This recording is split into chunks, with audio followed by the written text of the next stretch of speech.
नमस्कार।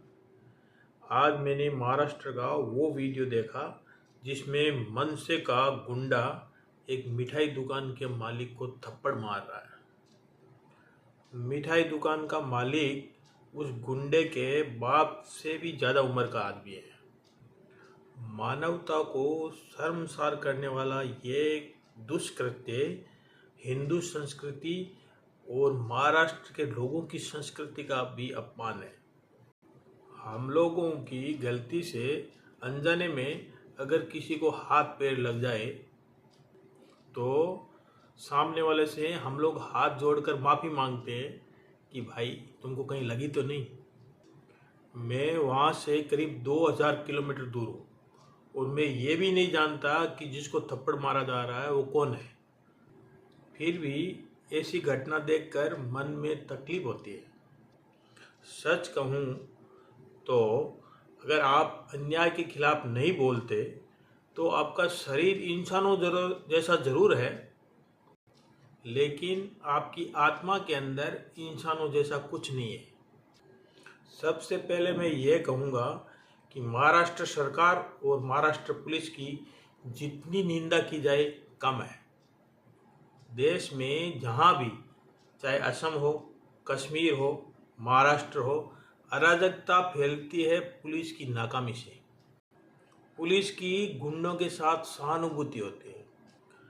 अब मैं महाराष्ट्र सरकार और वहाँ की पुलिस से पूछना चाहता हूँ कि क्या गलती थी उस दुकानदार की। उसने तो कोई बदतमीजी भी नहीं की।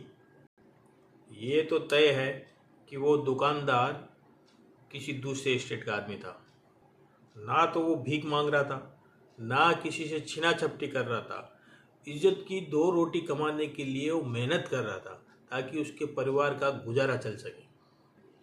आज मैं आपको एक बहुत ज्ञान की बात बता रहा हूँ कि व्यापार करना और व्यापारी बनना इतना आसान काम नहीं है जितना आप समझते हैं। चिंतन कीजिएगा, एक गुंडा उस मिठाई दुकान के मालिक को थप्पड़ पर थप्पड़ मारे जा रहा है।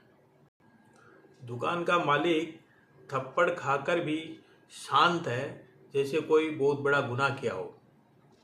यही वो सबसे बड़ा पॉइंट है जो एक व्यापारी की मजबूरी और उसकी आत्मा की लाचारी को दर्शाता है। वो व्यापारी जो देखने में एक वृद्ध है, किंतु वो चाहे तो उन तीनों गुंडों की दादागिरी पेशाब के रास्ते बाहर निकाल सकता है। ये बात नहीं है कि उस व्यापारी की आत्मा इस अपमान से व्यथित ना हुई हो, लेकिन उसकी व्यापारिक सोच उसको चुप रहने के लिए मजबूर कर रही है। बिना गुनाह के मार खाकर भी वो इसलिए चुप है कि अगर उसने हाथ उठाया तो इन गुंडों का सपोर्ट करने के लिए पूरा झुंड का झुंड आएगा। उसको सपोर्ट करने के लिए कोई नहीं बोलेगा। उसका बिजनेस, उसकी रोजी रोटी सब खत्म हो जाएगी और ये लोग दुकान भी जला सकते हैं। अगर उसकी रोजी रोटी चली गई तो उसके परिवार का गुजारा कैसे होगा। दूसरी तरफ वो गुंडा है जो थप्पड़ मार रहा है। उसको पूरा यकीन है कि अगर दुकानदार ने उसका जवाब दिया तो उसके पीछे सपोर्ट करने के लिए पूरा गैंग है। जो मनसे के गुंडे अपने बाप के ज़्यादा उम्र के आदमी को थप्पड़ मारकर अपने आप को शूरवीर समझ रहे हैं, उनको मैं चैलेंज करता हूँ कि एक निष्पक्ष जगह पे चलो जहाँ ना तो उस दुकानदार का कोई सपोर्ट करने वाला हो और ना ही तुम लोगों को। तब पता चलेगा कि शूरवीर किसे कहते हैं। वही दुकानदार जो तुम लोगों से थप्पड़ खाकर चुप है, तुम लोगों को समझाएगा कि दादागिरी किसे कहते हैं।